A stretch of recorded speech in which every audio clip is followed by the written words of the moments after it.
يا أيها الذين آمنوا اتقوا الله وقولوا قولا سديدا يصلح لكم أعمالكم ويغفر لكم ذنوبكم ومن يطع الله ورسوله فقد فاز فوزا عظيما أما بعد فإن أصدق الحديث كتاب الله وخير الهدي هدي محمد صلى الله عليه وسلم وشر الأمور محدثاتها وكل محدثة بدعة وكل بدعة ضلالة وكل ضلالة في النار.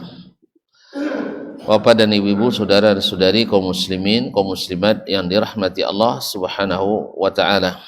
Alhamdulillah, segala puji dan syukur hanya milik Allah tabaraka wa taala, karena segala nikmat, rahmat dan karunia hanya datang daripadanya. Mudah-mudahan syukur kita diterima dan membuat nikmat semakin bertambah, yang akhirnya kita sentiasa bersyukur pula kepadanya.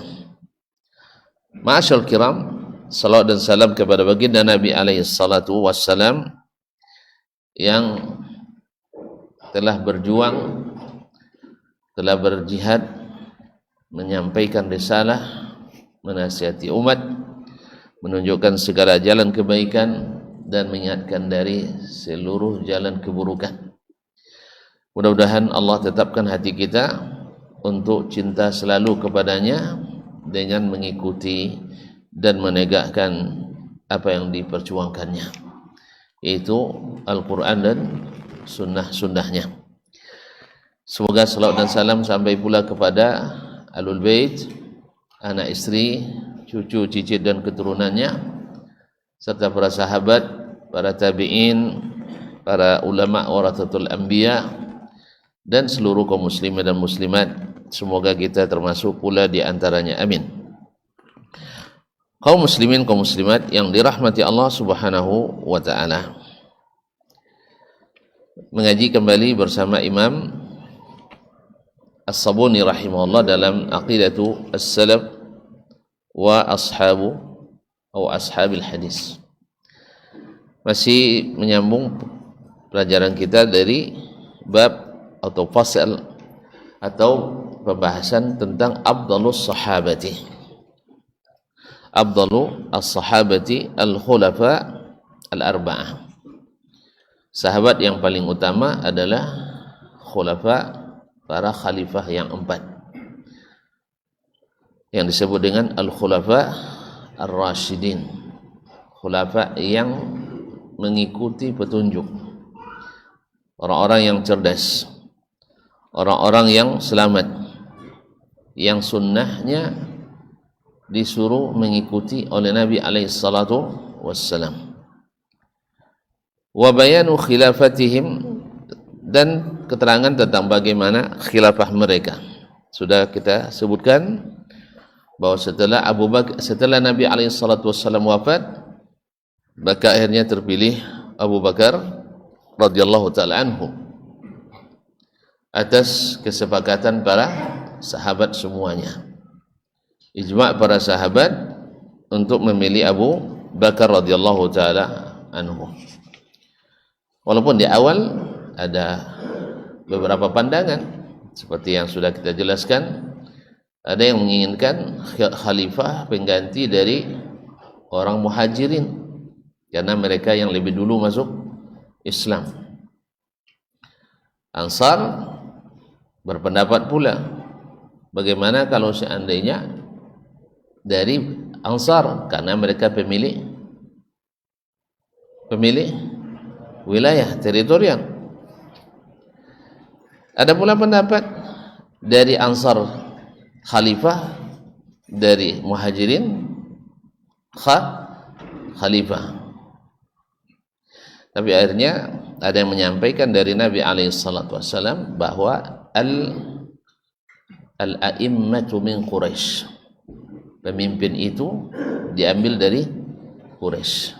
Mendengar hadis itu, mereka dengan serta-merta taat dan menerima. Akhirnya dimulai dengan oleh Abu Bakar radhiyallahu taala anhu membaiat, dimulai dengan Umar membaiat Abu Bakar dan diikuti oleh sahabat semuanya tanpa ada yang tidak mengikutinya. Kaum muslimin kaum muslimat dirahmati Allah Subhanahu wa taala. Kemudian setelah Abu Bakar, Umar menerima amanah atas wasiat dari Abu Bakar bahwa pemimpin setelahnya adalah Umar. Kemudian di masa Umar, akhirnya Umar pun mati syahid. Umar disuruh untuk atau dianjurkan untuk mewasiatkan siapa khalifah setelahnya, tapi beliau memilih untuk tidak menunjuk, tidak mewasiatkan, tetapi memilih jalan yang ketiga, yaitu meletakkan urusan pada ahlul halli wal aqd, para ahlinya, yaitu 6 dari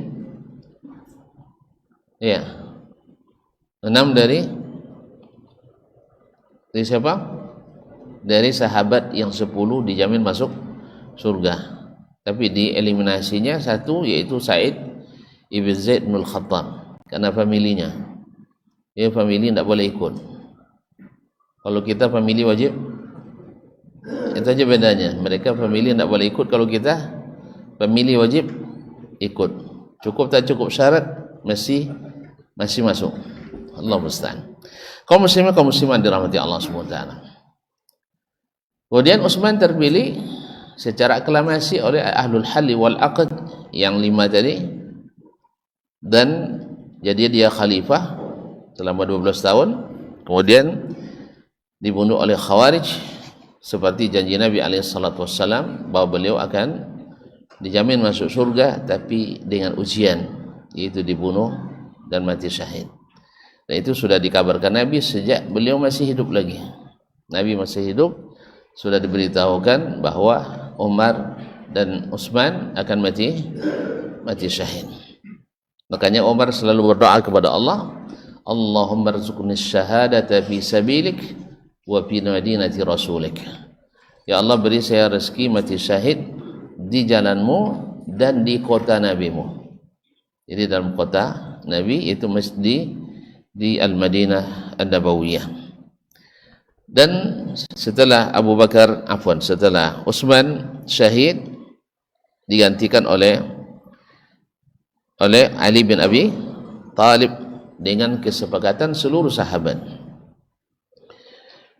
Hina arafahu wa ra'u kullu minhum ahaqqal khalqi wa aulahum bi dzalikal waqti bil khilafah.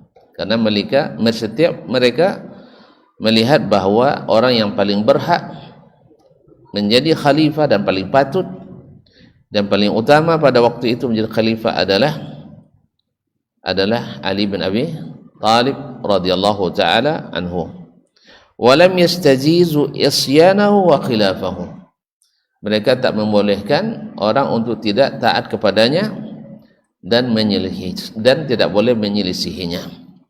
Sehingga jadilah Ali bin Abi Thalib radhiyallahu taala anhu menurut ijma'nya para sahabat menjadi khalifah pengganti Utsman ibn Affan radhiyallahu taala anhu. Inilah keyakinan Ahlus Sunnah wal Jamaah. Berkata Syekh, fakana haula'il arba'ah al-khulafa ar-rasyidin. Mereka yang 4 inilah yang disebut dengan al-khulafa ar-rasyidin. Seperti yang tersebut dalam hadis Abu Ruqayyah Tamim Ad-Dari radhiyallahu taala bahwa Nabi SAW mengatakan, setelah saya meninggal kalian akan melihat perselisihan yang banyak. Alaikum bisunnati wa sunnatil khulafa ar-rasyidin al-mahdiyyin min ba'dih. Nah, inilah mereka yang disebut dengan al-khulafa ar-rasyidin, yang diwajibkan kepada umat untuk taat dan mengikuti apa yang mereka syariat, apa yang mereka ijtihadkan. Allazina nasarallahu bihimuddin, yang dengan mereka Allah menolong agama ini. Kita ketahui kemarin bahwa Abu Bakar setelah khalifah Abu Bakar ditunjuk dan banyak gerakan murtad di pedalaman-pedalaman. Kemudian ada pula pengingkar tak mau bayar zakat. Maka Abu Bakar radhiyallahu taala menyelamatkan umat dari gerakan-gerakan separatis ini yang akan merusak persatuan dan kesatuan umat. Hanya terjaga agama ini dari isu-isu dan propaganda yang akan melemahkannya.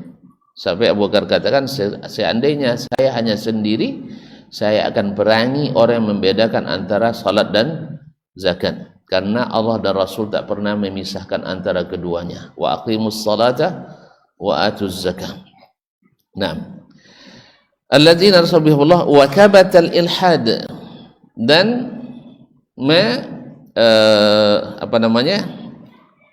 wa kabatal ilhad, dan menghalangi atau memupus al-ilhad, yaitu pengingkaran kepada Tuhan, orang-orang yang tidak bertuhan. Wa qahara wa qasara bimakanihimul mulhidin, dengan khulafa ar-rasyidin ini, orang-orang mulhidah, para ateis, orang-orang zindik, mereka terpaksa harus menyerah, harus menjauh dari negeri Islam. Wa qawwa bimakanihimul Islam, dan dengan kedudukannya para khulafa ini, kedudukan Islam semakin kuat.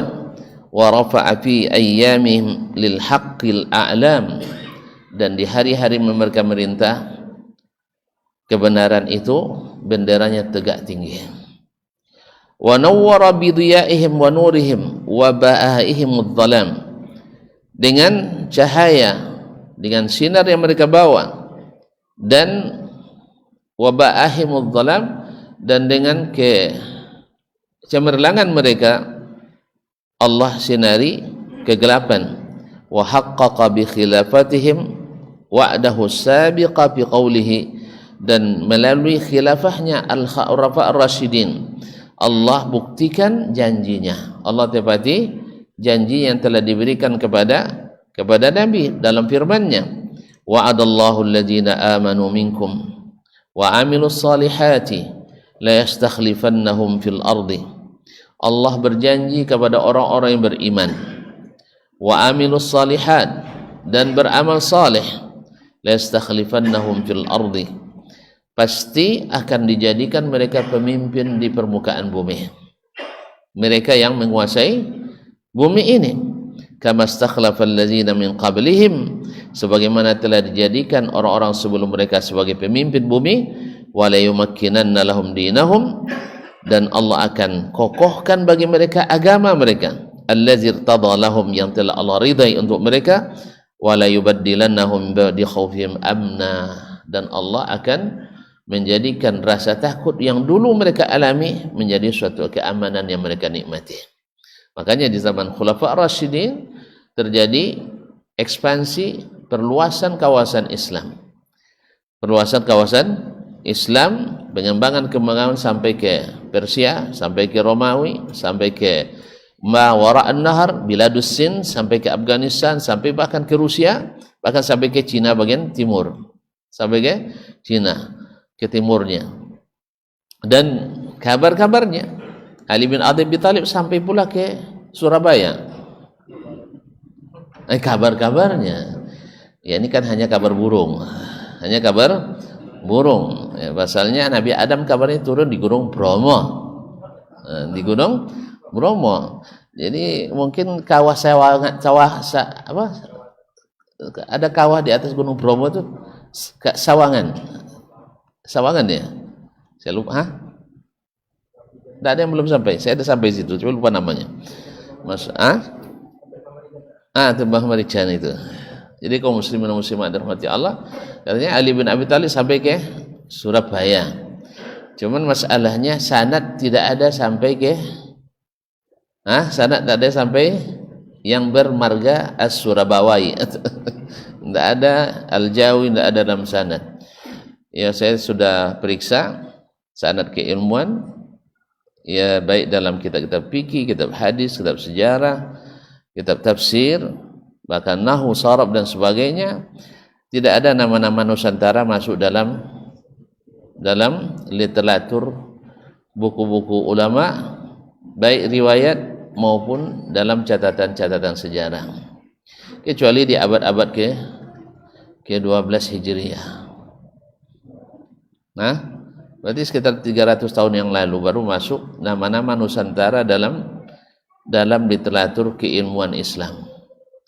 Beda dengan ketika Islam masuk ke Mesir, di awal-awal lagi sudah lahir ulama, bahkan di masa tabi'in sudah ada, bahkan di masa sahabat sudah ada sanadnya sampai ke Mesir.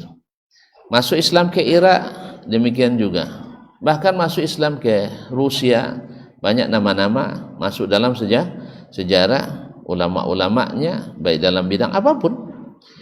Dan masuk ke Andalus, ke Eropa sana, masuk ke Afrika Utara, banyak nama-nama yang masuk dalam riwayat, masuk dalam catatan kitab-kitab. Tapi ketika masuk ke Indonesia, dan menurut para ahli sejarah, yang rajih, yang paling kuat pendapat yang mengatakan Islam sudah masuk di akhir abad kedua Hijriah. Ini yang dikuatkan oleh Profesor Dr. Daud Rashid dalam disertasinya di Mesir, ulama hadis di Indonesia. Dia mengatakan yang rajih adalah di akhir abad ke-2 Hijriah Islam sudah masuk ke Indonesia. Cuman wallahu alam belum bisa dibuktikan dengan riwayat-riwayat tadi. Tidak ada sanad hadis yang bernama Al-Kampari, Al-Airtirisi, atau Al-Sumatri misalnya, sampai hari ini belum saya temukan. Kalau ada yang menemukannya, dengan harap sangat saya ingin mendapatkannya itu supaya kita buktikan. Kalau itu kan terbang kita kegirangan, berarti memang nenek moyang kita dulu sudah terbiasa dengan ilmu. Terbiasa dengan ilmu. Jelas ya? Kalau tidak berarti boleh dikatakan Islam di Indonesia dasar ilmunya mungkin agak lemah, kurang. Sebab tadi saya katakan masuk Islam ke Mesir mulai dari zaman sahabat lagi sampai tabi'in ada tersebut dalam sanad. Misalnya para perawi hadis, misalnya Amr bin al-Haris al-Misri meriwayatkan daripada Abdullah bin Amr bin al-As, sahabat Nabi alaihi salatu wassalam. Atau misal Lais bin Sa'ad meriwayatkan daripada misalnya Az-Zuhri dari Anas. Jadi tabi'in dan seterusnya. Tapi kalau masuk ke Irak juga seperti itu.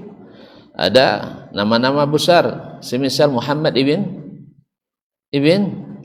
Sirin, Anas ibn Sirin, Fatimah binti Sirin, Aisyah binti Sirin, Al-Hasan Al-Basri, Masya Allah, banyak Hasan Basri sini. Nah, Al-Hasan Al-Basri dan lain-lainnya para ulama yang besar-besar masuk Islam ke Syam juga sama. Tapi masuk ke Nusantara nampaknya perlu pembuktian ilmiah lagi dari sisi sanad-sanad, dari sisi tersebut dalam literatur kitab-kitab ulama kita. Wallahu ta'ala alam. Kalau ada yang katanya kan sekarang tren-trennya ilmu kami bersanad katanya, saya tunjuk bawa ke sini. Mudah-mudahan ini menjadi pembuktian bahwa keilmuan Islam sudah berkembang jauh hari, bukan hanya Islam tradisi dan kultural saja. Karena sebabnya dalam sejarah yang kita terima bahwa Islam di Indonesia masuk tanpa ilmu, tanpa perlawanan, tanpa penentangan, masuk dengan damai. Masya Allah. Berarti memang diacuhkan jempol orang Indonesia ini kues, orangnya baik. Jadi kalau sekarang ada yang berubah berarti tidak sesuai dengan tabiat ke-Indonesiaan lagi. Dulu nenek moyang kita dari Islam dengan mudah.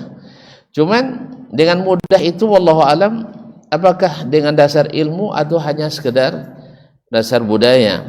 Itu dibawanya kenduri, bawa makan, kan ya? Nah sudah itu bawa zikir musamo. Sudah itu diajarkan salat dasar-dasarnya, walhamdulillah. Wallahu alam. Tapi yang jelas secara bukti keilmuan yang saya katakan tadi tidak ada haddatsananya sampai ada nama Indonesia atau Nusantara di dalamnya. Saya tidak menafikannya, tapi sebelum menemukan. Mana tahu nanti atau Tuhan sudah ada yang menemukan nanti. Ya. Apalagi kalau benar Ali bin Abi Thalib pernah sampai ke Surabaya misalnya, itu kan perlu, itu luar biasa itu sih. Ya, luar biasa. Tapi bukti ilmiahnya belum konkret. Wallahu taala alam.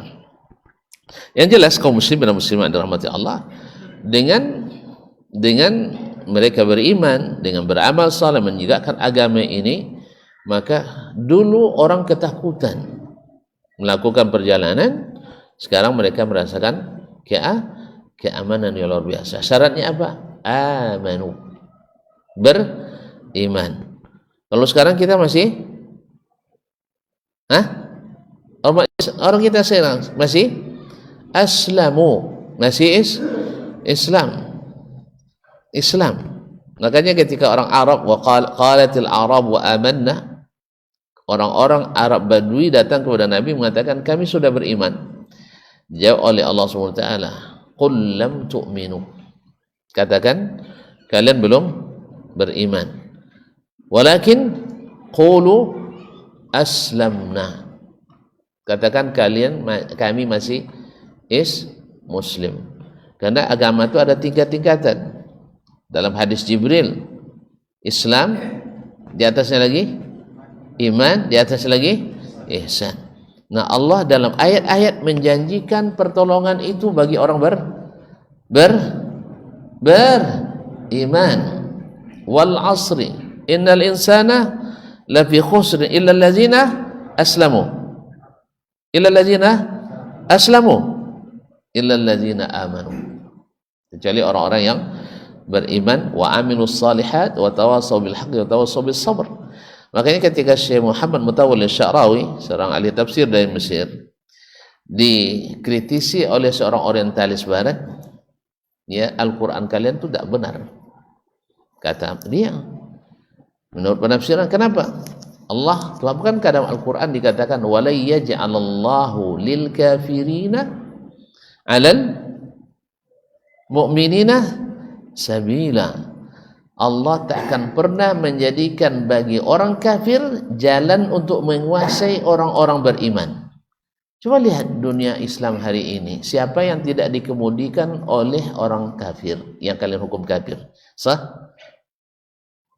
Tak jaya? Hah? Iya, tak jaya. Itu Palestina tak tahu ngopo dek awak. Kan ini sih?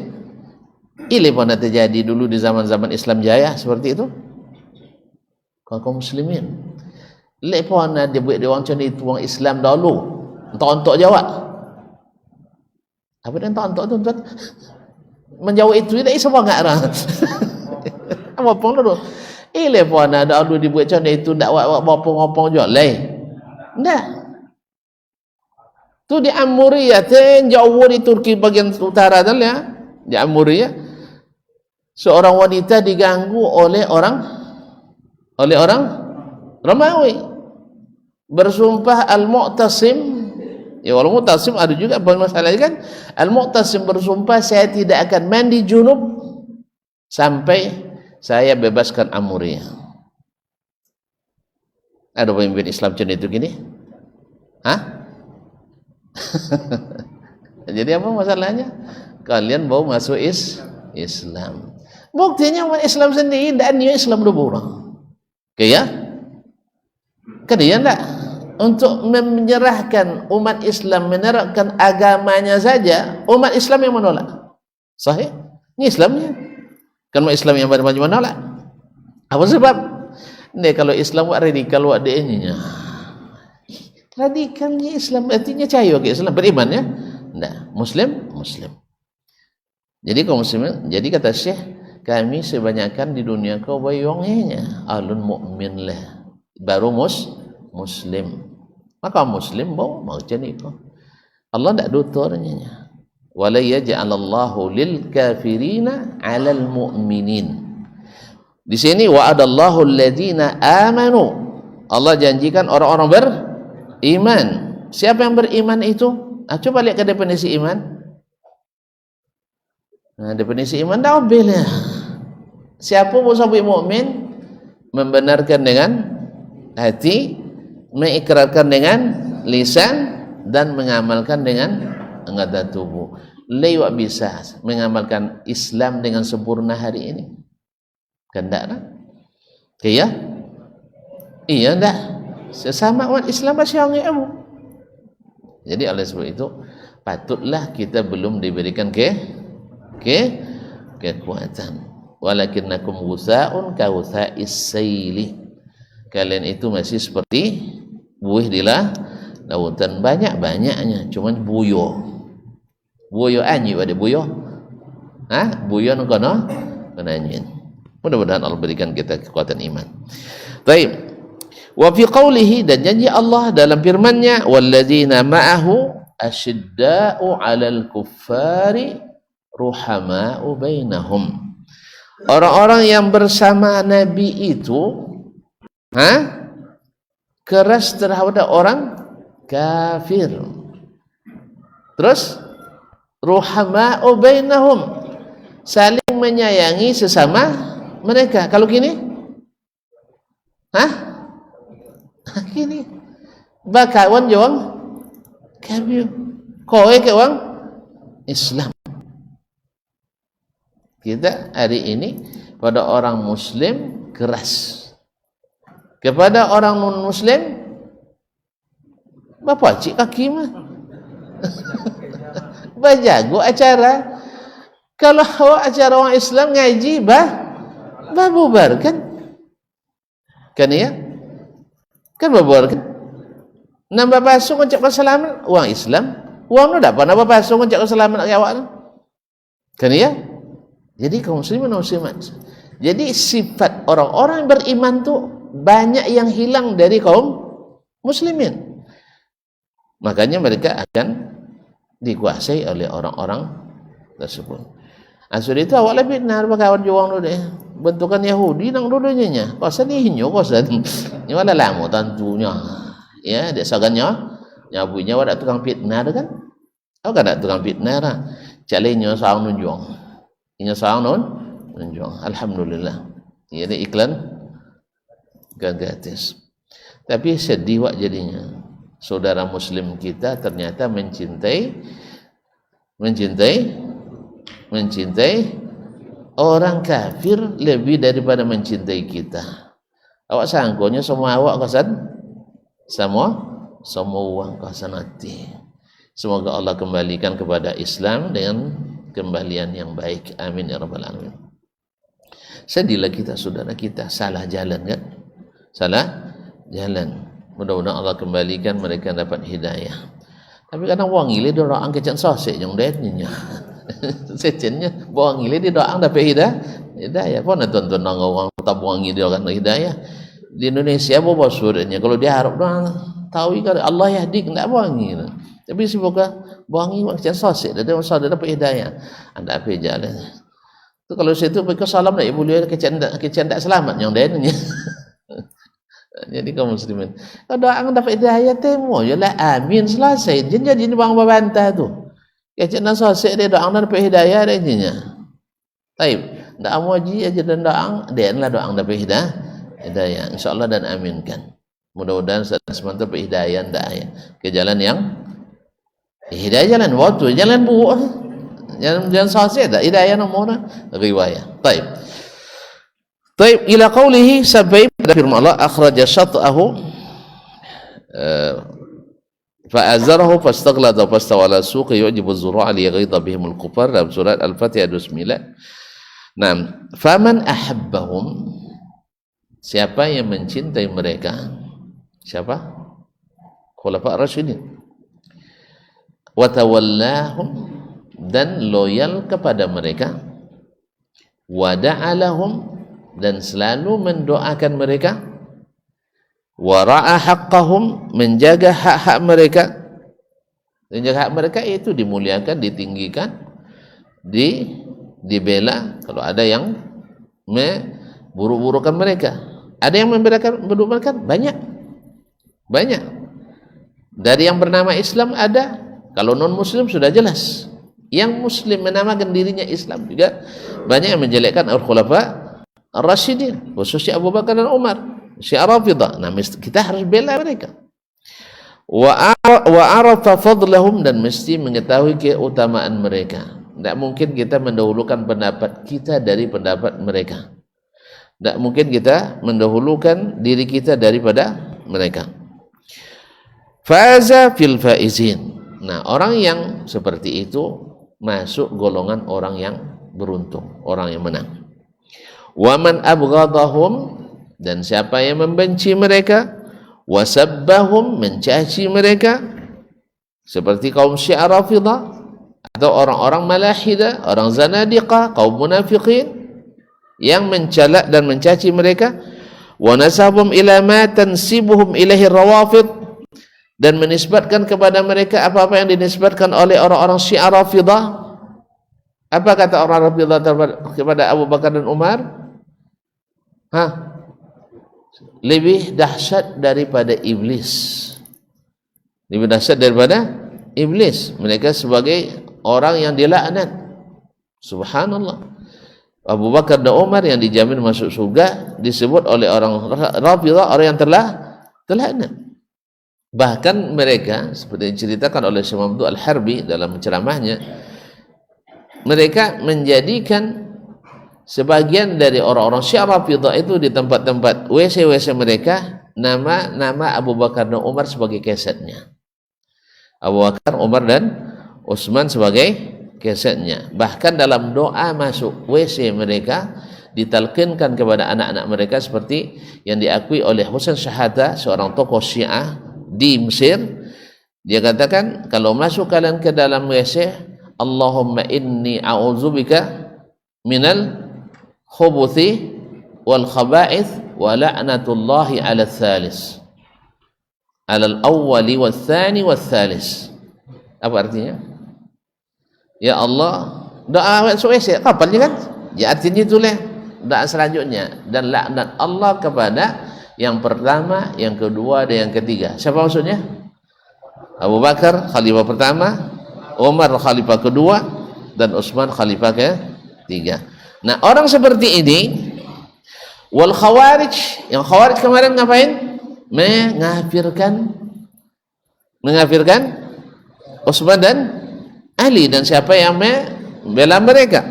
La'anahumullah, yang dilaknat oleh Allah, faqad halaka bil halikin, masuk golongan orang-orang yang celaka. Orang-orang yang celaka. Karena tidak mungkin memusuhi orang baik kecuali orang buruk, dan tidak mungkin memusuhi orang buruk kecuali orang-orang baik. Nah, karena mereka memusuhi orang yang diangkat oleh Allah, maka mereka yang akan dilaknat oleh Allah tabaraka wa taala. Masyaallah, Allahumma sayyiban nafi'an. Hujan ya, masyaallah. Minta labik atau minta labik dulu, sudah itu berhenti ya. Kaum muslimin dan muslimat dirahmati Allah. Dalam mana hujan, masyaallah. Alhamdulillah. Allahumma sayyiban nafi'an. Qala Rasulullah sallallahu alaihi wasallam, Rasulullah sallallahu alaihi wasallam bersabda, la tasubbu ashabi, la tasubbu ashabi, jangan kalian mencela para sahabatku, jangan kalian mencela para sahabatku.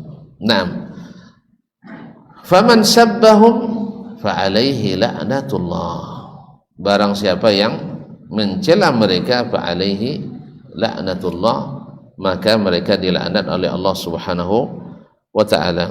Hadis ini kaum muslimin dan muslimat dirahmati Allah dinilai dhaif oleh sebagian, tapi ada yang hadis yang sahih banyak dalam masalah ini.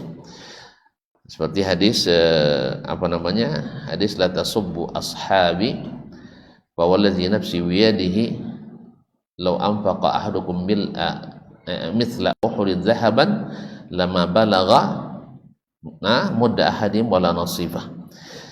Janganlah kalian mencaci para sahabatku, demi Allah yang jiwaku ada di tangannya, andainya seorang dari kalian menginfakkan emas sebesar gunung Uhud, tak akan sampai segenggam kebaikan mereka, bahkan setengahnya tidak. Nah, Tapi dengan lafaz faman sabbahum fa alaihi la'natullah kan oleh Abu Nuaim dalam Al-Hilyah, Al-Khatib dalam At-Tarikh. Kemudian juga diriwayatkan oleh Imam Al-Khatib dengan lafaz innan nas yuksirun wa ashabi yaqillun wa la tasubbu ashabi la'anallahu man sabba ashabi. Di dalam sanadnya terdapat Muhammad ibn Fadl ibn Atiyah wa huwa muttahamun bil kadzib. Dia tertuduh berdusta. Jadi dengan lafaz ini tidak sabit dari Nabi alaihi salatu wassalam. Kaum muslimin dan muslimat dirahmati Allah SWT. Wa qala man ahabbahum fa bihubbi ahabbahun. Siapa yang mencintai mereka, berarti dengan cinta kepadaku mereka mencintai mereka. Orang yang mencintai sahabat-sahabat tadi pasti karena mencintai Nabi alaihi salatu wassalam. Wa man abghadahum, barang siapa yang membenci mereka, dan siapa yang membenci mereka, fabi bughdi abghadahum, dengan benci pula kepadaku dia membencinya. Wa man adzahum faqad adzani, siapa yang menyakiti mereka sama dengan menyakitiku. Wa man sabbahum fa alaihi la'natullah, siapa yang mencela mereka maka baginya laknat Allah Subhanahu wa ta'ala. Hadis ini juga hadis didhaifkan oleh para ulama. Kaum muslimin, kaum muslimat dirahmati Allah SWT. Tetapi seperti yang saya katakan tadi bahwa para sahabat Nabi alaihi salatu wassalam mencintainya dalam Al-Quran, dalam hadis yang sahih banyak sekali bahwasanya mereka mesti dicintai karena mereka adalah orang yang diridai oleh Allah Subhanahu wa ta'ala. Kaum muslimin dan muslimat dirahmati Allah SWT, sampai-sampai Imam Abu Zur'at Ar-Razi rahimahullah mengatakan iza ra'aitumur rajula yasubbu aw yatakallamu aw yaqdahu fi ashabin nabiy sallallahu alaihi wasallam fa'lamu annahu zindiq. Apabila kalian melihat seseorang yang mencela para sahabat Nabi alaihi salatu wassalam, maka ketahuilah orang itu adalah zindiq. Zindiq adalah orang yang zahirnya muslim tetapi hatinya penuh dengan kebencian kepada Islam. Itu kaum munafikin, orang-orang yang negerinya dimasuki Islam lalu dia tidak punya kekuatan untuk membendung, hanya pura-pura masuk Islam, dan rencana busuknya adalah menghancurkan Islam dari dalam. Maka mulailah mereka dengan merendahkan para sahabat, membicarakan persisian di antara para sahabat, dan mencari suat-suat dan propaganda untuk merendahkan para sahabat. Maka orang ini adalah orang zindiq. Apa sebab?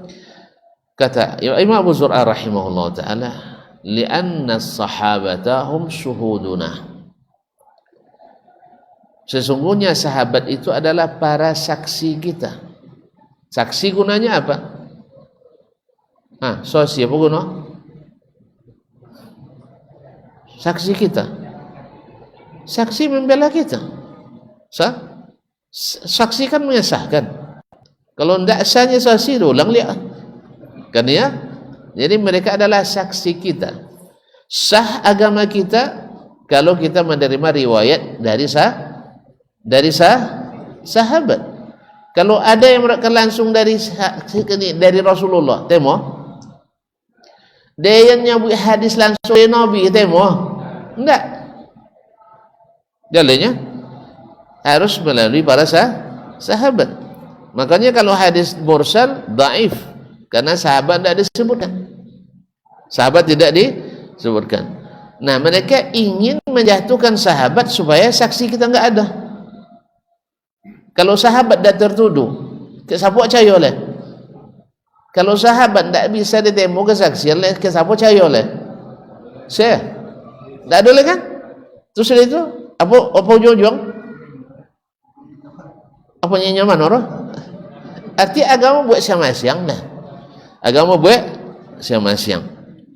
Itulah akibatnya. Makanya kita katakan, siapa yang berbicara keburukan tentang sahabat, ketahuilah dia orang zindik, karena tujuannya menjatuhkan sahabat sehingga kita tak punya saksi lagi, sehingga agama ini rusak. Jelas? Fahum aula bil jarhi, mereka lah yang harus dijarah, mereka lah yang harus dicaci, mereka lah yang harus direndahkan. Fahum zanadiqah, karena mereka adalah orang-orang zindiq, orang-orang yang busuk hatinya. Karena sekali lagi, Rasul mencintai sahabatnya, sahabat mencintai Rasulnya, tiba-tiba datang orang hendak memisahkan mereka dengan Rasulullah sallallahu alaihi wasallam. Itu ngelok roh. Ada dua laki bini lancak apa itu saling mencintai, saling menyayangi, tiba-tiba masuk orang jantan lain, nak usah. Orang elok tu membuat. Walaupun ustaz buat. Kalau ada ustaz buat itu pun kan. Orang lah balaki, orang lah bini, sudah itu diuncar ya. Orang elok tu membuat. Orang buat. Walaupun tadi yang baca akab tadi tentang para sahabat, dibuat sahabat sorban setinggi langit ya. Tapi wajib dikatakan ini zindiq, karena syaitan dulu datang juga dengan bentuk syekh. Syaitan dulu datang dengan bentuk syekh. Jadi syaitan itu ada syaitan jin, ada syaitan syekh. Nah, syaitan manusia ada, iya kan? Allah yang katakan, Allah jadikan bagi para nabi itu musuh syaitan-syaitan dari kalangan jin dan manusia. Jadi manusia pakai sorban juga, setan jin juga datang pakai sorban jin. Tapi tengok, maka kita lihat isi pembicaranya apa. Kalau dia menjelekkan orang baik, berarti anda orang jahat. Itulah. Jadi kalau ada orang selama kau elok tuan tu dawat tentangnya, tiba-tiba ada orang buat cerita tentangnya, jangan cahaya capek je lah tuan-tuan. Kan dia langsung cahaya. Kalau itu tak tinggal haji lah namanya. Itu datanglah ustaz lain mereka, dia tak tinggal haji lah. Berarti orang tu orang dah elok. Orang dah elok. Wallahu taala alam. Baik, kita azan dulu.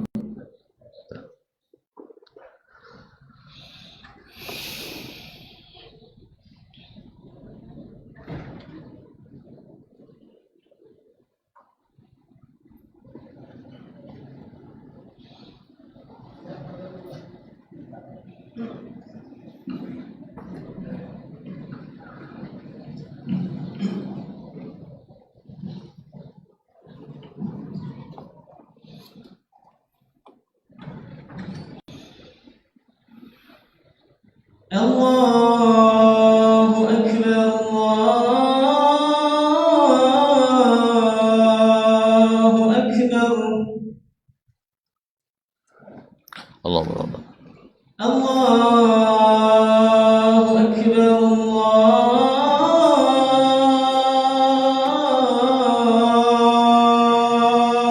Akbar. Allah.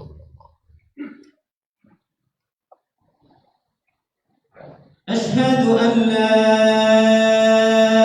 ilaha illallah.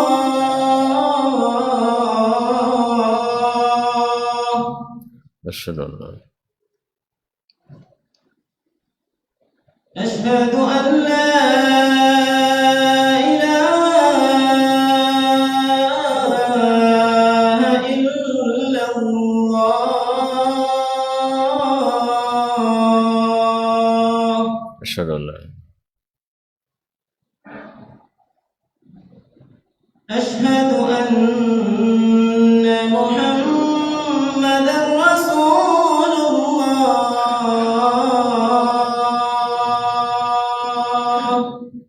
asyhadu an la أشهد أن محمدا رسول الله.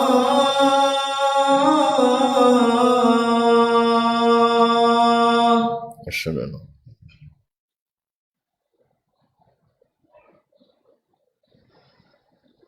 حي على الصلاة.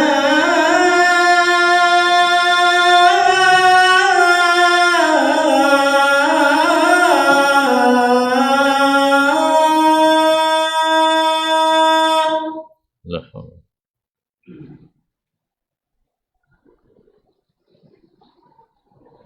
حي على الصلاة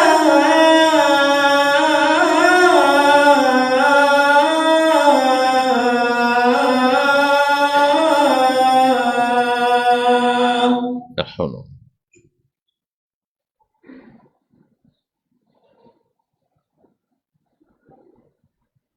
حي على الفلاح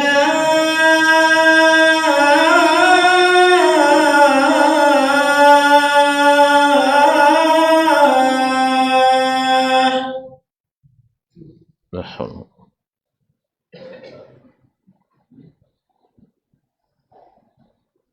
حي على الفلاح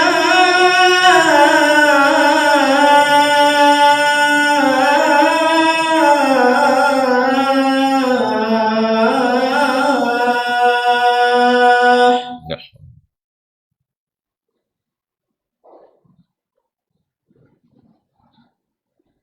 الله أكبر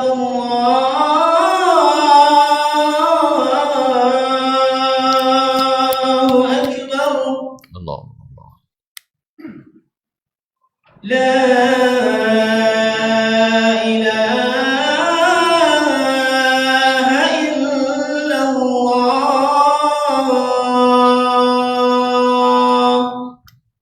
Wa nashhadu an la ilaha Allahumma rabbana wa salatu al-qiyam.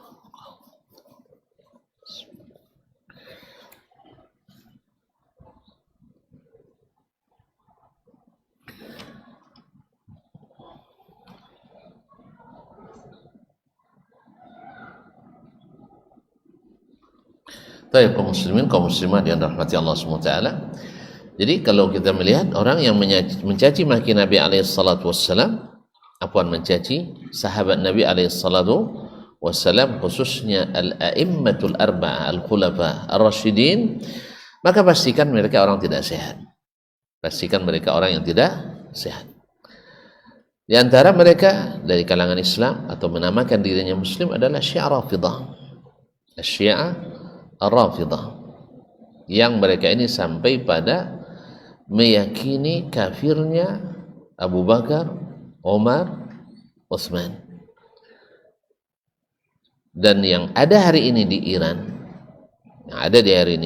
itu semuanya atau hampir semuanya yang berkeyakinan seperti itu, yang berkeyakinan Ar-Rafidah.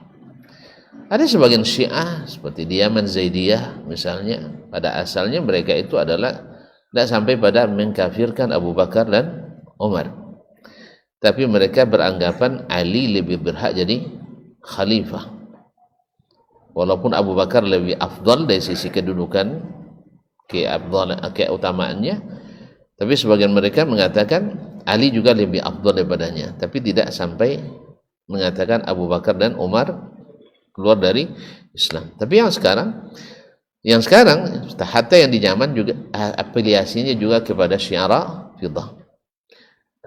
Demikian juga Syiah di Syam di Syria di bawah Bashar al-Assad dan pengikutnya Durus dan Nusairiyah. Ini mereka adalah menggulati Syiah, bahkan lebih dahsyat lagi sampai mempertuhankan sebagian mereka menganggap Ali sebagai titisan Allah Subhanahu wa taala. Allah menyatu pada diri Ali bin Abi Thalib, yang dulu di masa Ali bin Abi Thalib dibakar oleh Ali radhiyallahu taala. Semakin dibakar, semakin yakin dia Ali sebagai Tuhan. Karena mereka menghafal hadis, la yu'azzibu bin nar illa rabbun nar. Tidak boleh mengazab dengan api kecuali Rabb yang memiliki api. Ketika Ali mengazab dengan api, semakin yakin mereka. La haula wala quwwata. Jadi kaum muslimin dan muslimat, kadang-kadang kesesatan itu kalau sudah mendarah daging lebih susah juga ditinggalkan daripada kebenaran. Tentu mungkin masih ingat tentang siapa dulu DN.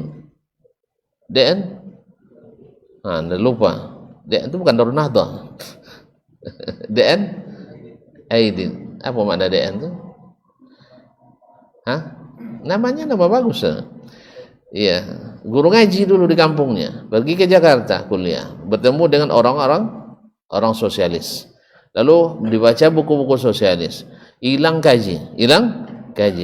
Subhanallah, di saat dieksekusi di Lubang Buaya, disuruh menyampaikan kalimat terakhirnya tetap memperjuangkan Leninisme, Marxisme dan komunisme.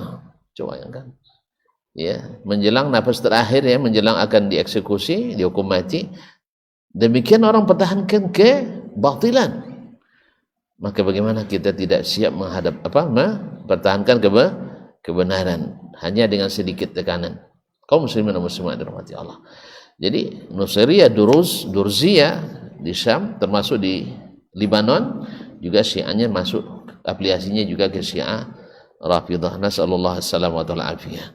Jadi intinya mereka bukan orang-orang yang bisa diajak kerja sama, karena mereka tidak lagi meyakini apa yang kita yakini. Al-Quran kita berbeda dengan Al-Quran mereka. Menurut mereka Al-Quran yang ada hanya 1/4, 3/4 masih tersimpan, dibawa oleh Muhammad Al-Hasan Al-Askari.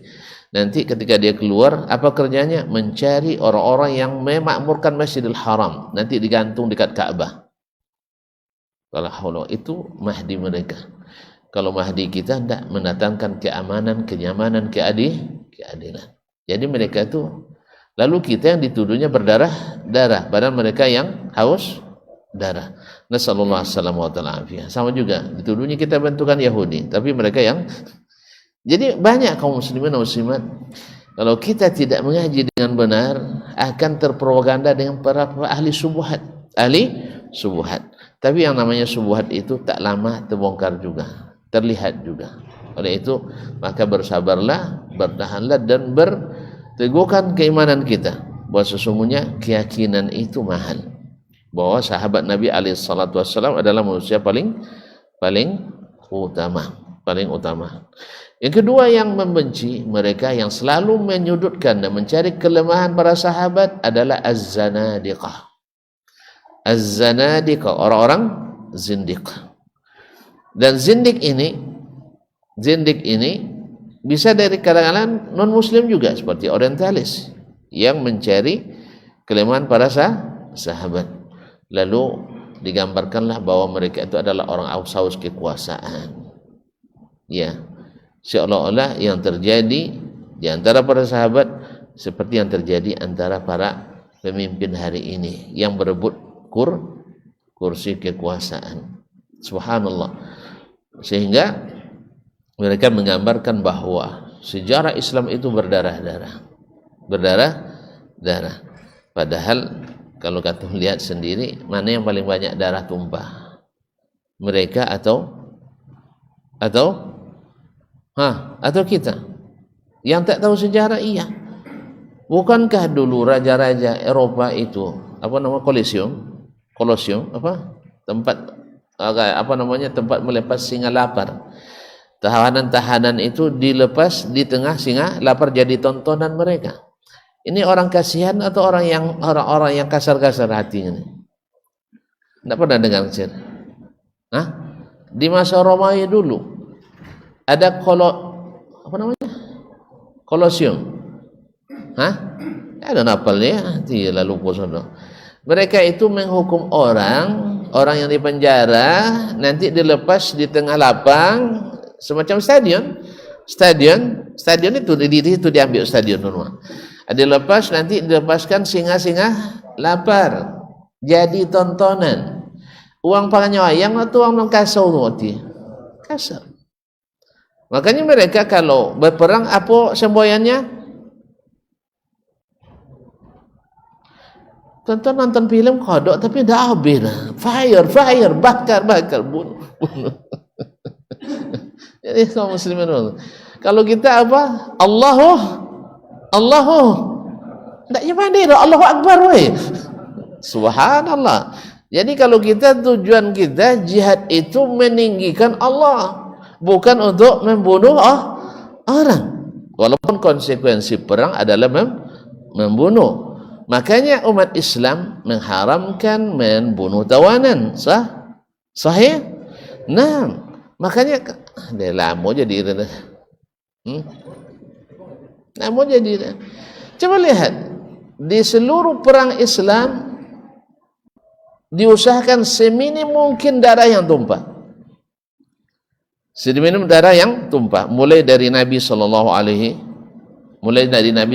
alaihi wasallam Fathu Makkah. Baru 8 tahun Nabi meninggalkan Makkah dengan penderitaan yang tiada tara. Sahih? Berapa banyak sahabat yang mati disiksa. Bagaimana Nabi tersiksa salat di Masjidil Haram tak boleh dah. Padahal mohon maaf apa pengurus kan? Kan tak boleh ngaji Masjidil Haram dah. Kan ya? Bagaimana para sahabat yang pokoknya luar biasa penderitaan yang dihadapi. Nah, setelah diberikan Allah kemenangan, Fathu Makkah, inna fatahna laka fathan mubina. Nabi balas dendam? Enggak. Bahkan Nabi pesankan dengan sangat, jangan ada darah yang tumpah kecuali orang yang melawan pakai senjata. Maka diumumkan, siapa yang tetap di rumahnya bahwa aman. Wa man dakhala al-masjidal haram bahwa amin. Siapa yang masuk Masjidil Haram aman. Ada yang bisikkan, ya Rasulullah, Abu Sufyan tuh orangnya suka disanjung tuh. Mana tahu kalau kita beri tempat di hatinya masuk Islam. Lalu Nabi umumkan, siapa yang masuk rumah Abu Sufyan amin. Iya tuh kesan, omongnya masuk Islam. Kalau masuk pimpinan masuk yang lain. Nah, setelah itu dikumpulkan semua orang itu pakai rantai. Wih, pakai rantai? Enggak. Pakai hunus senjata laras panjang? Enggak. Lalu Nabi berkhutbah memuji Allah Subhanahu wa taala. Lalu dikatakan, ma tadhunnuna anni fa'ilun bikum. Menurut kalian apa yang harus kita lakukan? Kira-kira kalau pemimpin kafir yang menguasai Madinah hari itu, apa yang akan dilakukan? Tidak ada yang dikasih hidup satu orang pun. Tapi Nabi SAW katakan, izhabu fa antumut tulaqa. Pergilah kalian semua bebas. Itu tidak ada sakit hati potong dari Rasulullah. Tidak. Kita dikirim bukan untuk membalas dan tapi adalah membebaskan umat dari kegelapan syirik kepada cahaya tauhid. Maka kita tidak akan dendam. Walaupun pernah kajian kita dihentikan, kita tak akan pernah menghentikan kajian orang. Jelas ya? Tapi kalau ngaji khurafat di meja ya tidak boleh orang. Kan ya? Ngaji dongeng TBC di kampung awak dah kan dakwah temo tu batu aja nya awak nak temo haji tauhid ni kenyo kan ya? Itu biasa tu nya. Tapi orang sedang ngaji akan apa nak tonton bubarkan tak ni? Nak ngaji apa ni? Nak ngaji tabang-tabangnya gini, insyaallah tabang baiklah. Tapi iya. Tapi awak ketika ngaji tauhid dihantin dah. Kita tidak dendam dah boleh. Jelas ya? Kalau mereka caci fitnah kita tidak fitnah. Tapi benar mereka tunjukkan bahwa mereka memang yang melakukannya. Kaum muslimin dan muslimat dirahmati Allah. Lalu Baitul Maqdis oleh kaum Salim jadi lautan darah. Boleh dibaca dalam syair-syair mereka di Vatikan masih tersimpan. Para pujangga mereka dengan bangga mengirim ke Baba Vatikan bahwa kuda-kuda mereka berenang darah di Baitul Maqdis. Onggokan mayat kaum muslimin sampai setinggi atap rumah, setinggi bumbung rumah, bonggo-onggo. Berbulan-bulan tidak bisa orang masuk ke kota itu karena bau bangkai. Jadi semua anak-anak, wanita, orang tua, ulama, tidak ada yang disisakan. Tidak ada yang disisakan. Berapa puluh tahun? Sekitar 40 tahun setelahnya Salahuddin diberikan Allah kemenangan di Baitul Maqdis. Apa yang terjadi? Balas dendam? Balas dendam?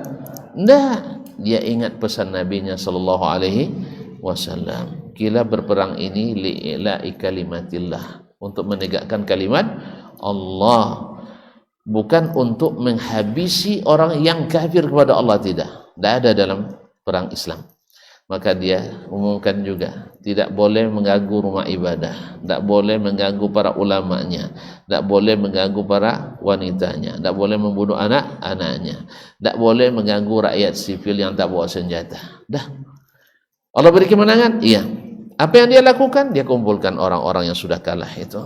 Sekarang kalian pada pilihan, pulang ke negeri kalian dengan aman atau tinggal di negeri Islam dengan jaminan. Kalau mereka pasti perasaannya walaupun angkat senjata tapi dia pasti membela, kan itu, kan ya? Nah, sekarang kita sudah Allah beri kemenangan, pilihkan pulang kami antarkan atau tinggal kami jamin keamanannya. Sebagian besar dari rakyat sipil memilih tetap tinggal di Baitul Maqdis. Itulah makanya ada orang Kristen situleh, ada orang Yahudi situleh. Apa sebab? Mereka nyaman, lebih memilih tinggal di negeri Islam dengan pemerintahan Muslim daripada balik ke negerinya diperintah oleh yang seagama dengannya. Karena keadilan itu kalau orangnya Islam benar, maka keadilan akan terrealisasi dengan benar. Dulu kaum muslimin dan muslimat ketika Baghdad direbut oleh pasukan Mongol tahun 565, 1.800.000. Kalau tadi di Baitul Maqdis 800.000, ini 1.800.000 dibantai di kota Baghdad. Tidak ada tuh, tidak ada uang lagi ke dalam septic tank, ini kau jauh saja. Dalam septic tank masuk sembunyi, sondok, tidak so kan ada orang tolok kan, tak masuk, tapi tetap dihabisi. Berkat kerjasama Ibn al-Alqami, menteri Syiah, maka kaum muslimin jangan terlalu percaya dengan Syiah. Mereka itu adalah pandai nangis contoh ayu mato buaya. Nah, taqiyahnya itu yang menjadi masalah. Akhirnya khalifah tertipu olehnya. Diangkat pula polisi atas bisikan dari menteri itu. Kepala polisinya juga Saifuddin At-Tusi, orang Syiah. Mereka lah yang buat makar bersama Hulagu Khan, panglima pasukan Mongol. Dialah yang tunjukkan kelemahan kota Baghdad. Kota Baghdad ini awalnya dikawal oleh 120.000 pasukan. Lalu dia minta kepada menteri Syiah ini untuk mengurangi pasukan. Dan menteri ini dengan tugasnya sampai ke khalifah minta dikurangi terus dengan alasan negeri sedang aman. Padahal sedang tidak aman. Oleh sebab itu dikurangi sehingga tinggal lagi 15.000 dari 120.000. Banyak kuang daripada banyak tinggi. Banyak kuang pada banyak tinggi. Karena khalifah sudah lalai dengan dunianya, akhirnya dia percaya pada orang yang tidak bisa dipercaya itu. La haula wala quwata illa billah. Panjang ceritanya kaum muslimin, singkat cerita. Kita dikembalikan oleh Panglima Zahir Barras beberapa puluh tahun setelahnya. Akhirnya seperti yang dipesankan juga oleh Nabi-Nya sallallahu alaihi wasallam, mereka tidak menghabisi orang itu seperti mereka menghabisi kita dulu. Makanya orang Islam, kaum muslimin berperang, perangnya suci, bukan untuk menghabisi. Maka kita harus juga seperti itu. Kita selalu walaupun benci, tapi ada keinginan kita orang itu mendapat hidayah. Kalau mereka benci, memang ingin menghabisi kita semuanya. Oleh itu, maka berbahagialah kita dengan keimanan yang Allah beri ini. Dan mudah-mudahan Allah SWT jadikan kita orang yang istiqamah sampai akhir hayat kita. Dan tetap dengan petunjuk-petunjuk dari Nabi SAW. Baik, barangkali sampai di sini kajian kita malam ini. Wabillahi taufiq wal hidayah. Wa subhanakallah bihamdik. Asyhadu an la ilaha illa anta astaghfiruka wa atubu ilaik. Wassalamualaikum warahmatullahi wabarakatuh.